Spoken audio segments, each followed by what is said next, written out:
Hey everybody, and thanks for watching Woodcrest Bonsai. In my last video I featured some Premna, and Tyler, one of my viewers, asked if Premna were cold hardy, and the answer is no. There are multiple species of Premna, but the vast majority of them are tropical trees that if the tissues freeze, that tissue dies. But I have some Premna in the ground, so here's a group of Premna. And this is a perfect example of how they sucker from the base. So this tree here has some very interesting movement, but then it's got these two suckers. So those will need to be removed. These are all in the ground for 4 or 5 years. This is the largest one. Quite extensive, probably 3 inches across. It also has some massive suckers in the back. And we had a freeze on Christmas Day. I think it was 2022, or was it 2023? No, it had to be 2022. And all of these guys survived just fine. They did not have any damage. And then if we go over here, and I apologize for the wind, there's an empty space. There was another one in this group right about there. So they were all about, what, a foot apart, 2 feet apart. And that one was also just as tall as these guys. I mean, I'm 6 feet high, and the camera is now at eye level, and they're even taller than that, mainly because I'm growing these canes to produce cuttings and air layers. You know, if I can air layer a trunk like this, which is already 1.5 inches across, then you're well on your way to a really nice large tree. But I had another tree in the ground that was probably going to be an even better tree, and it froze. So I'm going to show you that one right now. So this is the Premna that was growing in the ground in a completely different spot, and it had a huge trunk, as we can see right here. It was at least 8 feet high, and it was just going to be absolutely gorgeous. But now this entire trunk is dead, and it's just so weird because now the part that's alive is now producing roots coming over the top of the dead part. But all of this is dead. This whole stump is all dead. The only live vein is this one little live vein that comes up in here and produces these shoots. And then it's also suckering from the base. There's a sucker right there. And if we turn it this way, there's another sucker right here. But all of this wood is dead. So that is such a shame, because man, that was going to be a nice tree. I mean, it had beautiful rootage.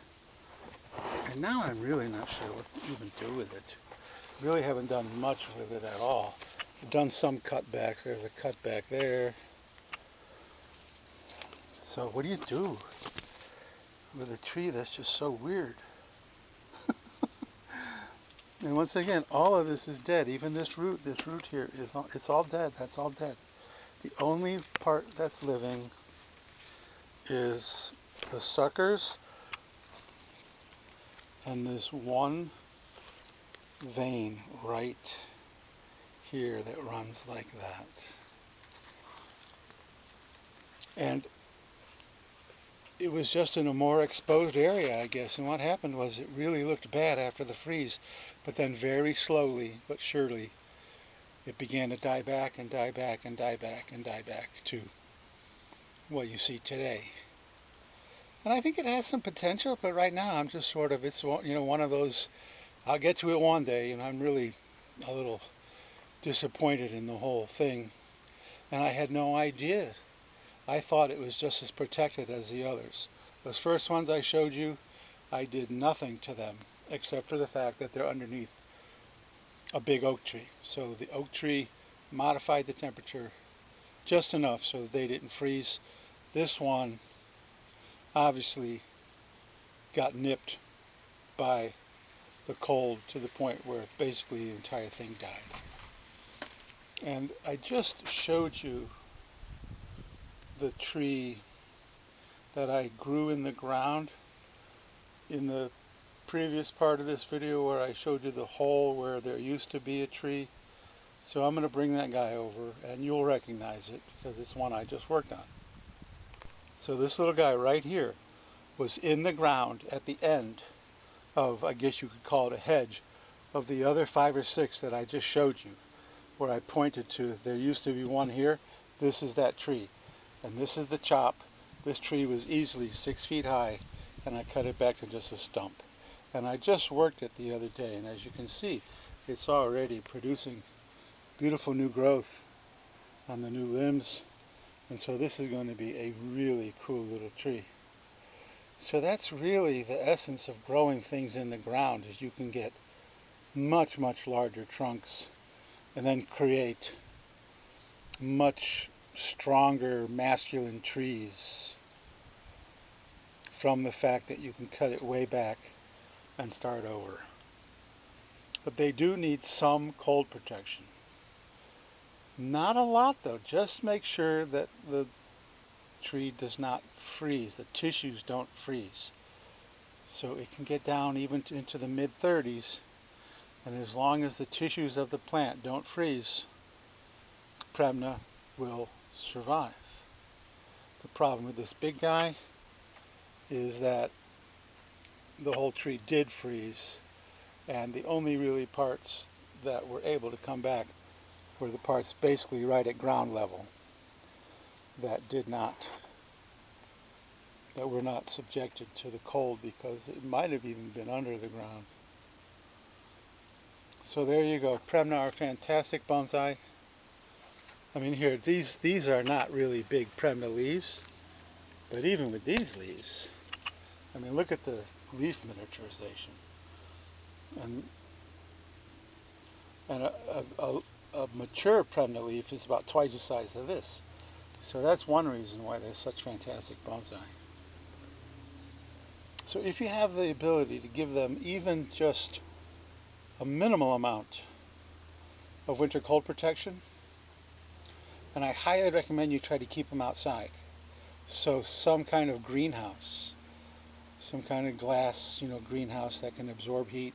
And if it gets really, really cold, then some kind of supplemental heat. I've used an electric heater, put plastic over certain sections of my benches and then stuck an electric heater out there, or a 100-watt incandescent light bulb. I know they don't even make those anymore. But so I wouldn't be afraid of them being hurt from cold, but just understand that they do need some winter protection. And I really don't recommend bringing them inside, because your house in the winter, when you're running the heat, has zero humidity, and it's like the Sahara Desert. Plants just cannot take humidity that low. So I hope that helps explain some about at least Premna. And every plant is different. One of the huge tenets that I try to preach to especially beginners is know your material. Is it tender to cold? How much water does it need? How big does it get? How fast does it grow? Does it take to being grown in a bonsai pot? Some trees just don't like having their roots restricted to a bonsai pot. Some trees are fantastic bonsai specimens. So know your material. And sometimes that is trial and error, unfortunately. And like John Naka used to say, and I'm going to leave you with this, to become a master, you have to kill 1,000 trees. And boy, do I know what he's talking about. So thank you so much for watching. Don't let tropical trees that do need cold protection, don't let them scare you into thinking that you can't grow them.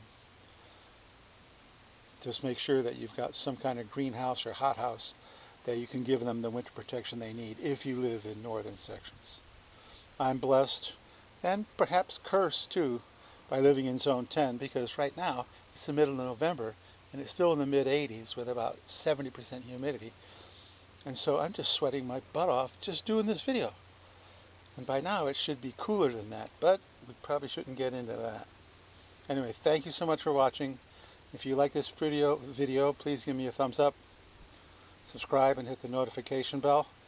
And we can watch this guy and this guy and those guys in the ground are going to have some major work come spring. I'm going to do a bunch of cuttings, and then I'm going to do some air layers on some of the larger limbs, and we'll get to watch those guys develop too. So thank you so much for watching, and I will see you in the next video.